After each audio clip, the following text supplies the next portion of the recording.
Good morning. आज आहे day 2 Mumbai to Spiti valley. सकाळची सुरुवात अगस्त्या सोबत क्रिकेट खेळत केली. नाश्त्यामध्ये आज समोसे खाल्ले आणि परत हौजीचा डाव रंगला. ग्रुप पिकनिकला आलो आणि अंताक्षरी नाही खेळलो तर काय मजा.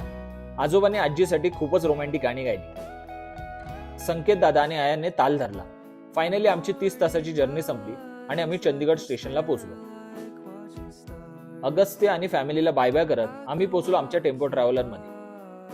पाल ढाब्यावर गाडी थांबली. आम्ही पेटपूजा केली आणि आम्ही पुढील प्रवासाला लागलो. मस्त मजा मस्ती करत गाणी गात आम्ही निघालो नारकंडाला.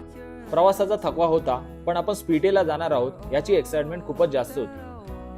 मध्ये आम्ही टी ब्रेक घेतला आणि शिमला करत रात्री 11 वाजता आम्ही नारकंडाला हॉटेलवर पोहोचलो. आमची पूर्ण trip plan is on travel कंपनीने प्लॅन केली आहे. तुम्हाला आम्ही स्पिटीमध्ये कुठे कुठे फिरतोय आणि काय मजा मस्ती करतोय हे पाहायचं असेल तर मला फॉलो करा. आता भेटूया नेक्स्ट